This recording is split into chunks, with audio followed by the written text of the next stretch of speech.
Well, hello everyone, Texie88 here and welcome to another review. And now I'm taking a look at the first Cybernoid for the Sinclair ZX Spectrum. And this is one of a selection of games which has a very unique look and feel about it. And the programmer of it, as you can see, is Raffaele Cecco. And he also did Exelon, and I believe was involved with First Samurai on the 16-bit computers and consoles. So let's define keys. But as far as I can make out, Cybernoid and its sequel remain probably his most beloved games. Now, notice it says no down control. This is one of those games in which you have to counteract a downward motion with up, so that's why there's my ship there. And the way it works is you press the number keys from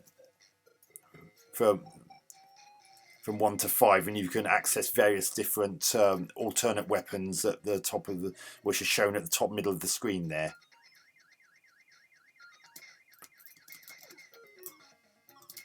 And look. And you actually need to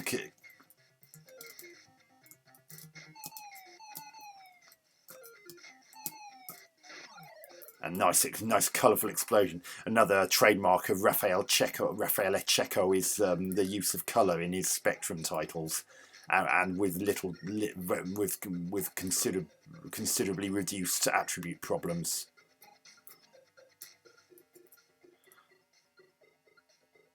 God, I wish I could use my option against those things, but of course I can't.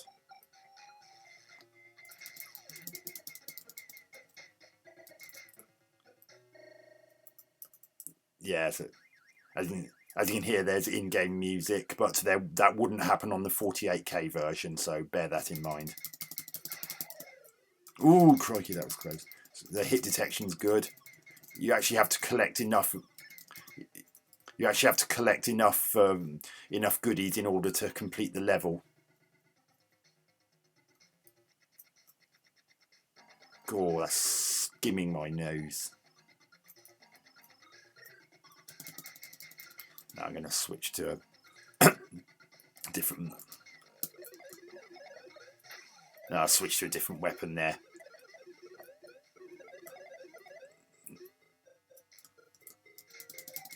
Yeah, I actually recently played this on a live stream that I did. I believe it was last. Oh, pancakes!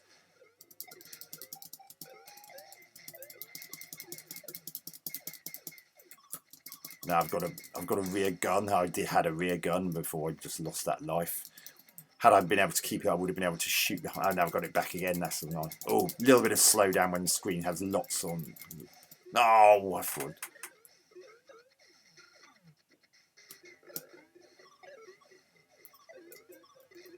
Oh, I couldn't move. I was stuck. So as you saw, there's a little bit of slowdown where there's absolutely loads and loads and loads of things on the screen. Yeah, it's letting me put in the 88 part. Of course, Raffaele's got the top score. Let's give that another whirl.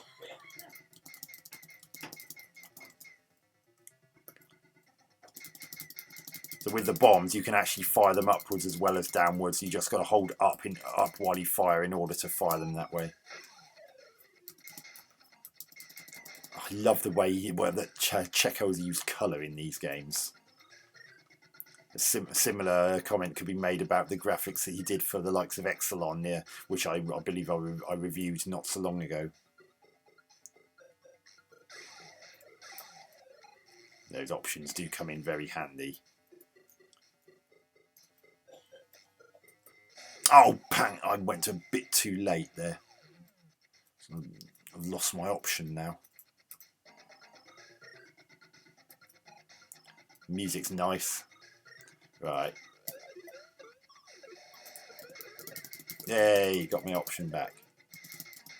But I really need to get enough goodies, otherwise I'm not going to be able to complete the level. You can't shoot those things going up and down. You just have to avoid them.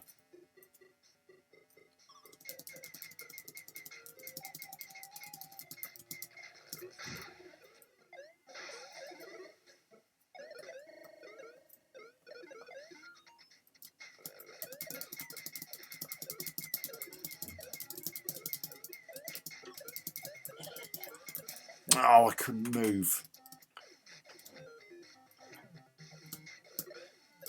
And when you lose a life, you get... Oh, damn it. I got backed into a corner again.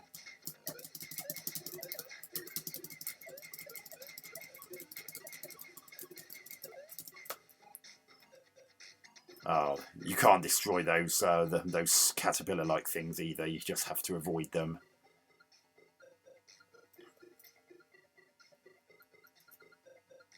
Oh, I moved in too far. I panicked there.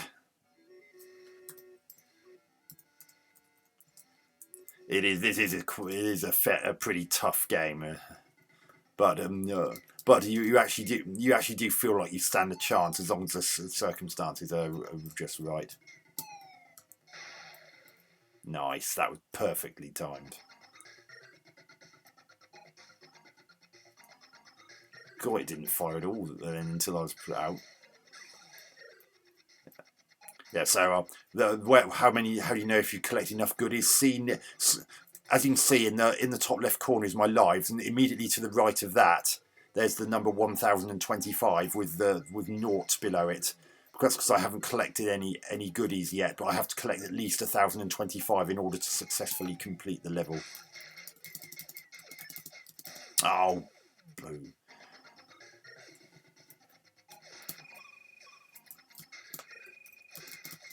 Oh.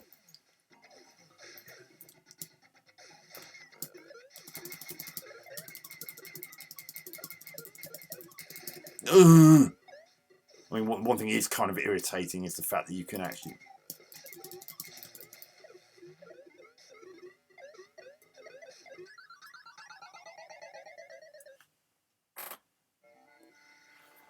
Yeah, one thing that's kind of irritating is that enemies can still appear just in front of you, just as you're getting very close to the exit part of a screen. I kind of wish it was more a case of they couldn't appear at all once you were past a certain point in the screen. That way, that can help avoid some cheap deaths. But apart from that, I can't really complain about it.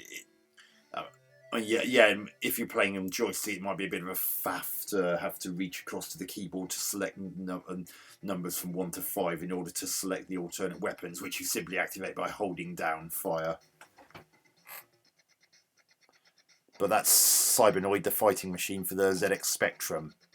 Graphics really nice with Raffaele Cecco's trademark use of plenty of colour while avoiding the worst of attribute clash.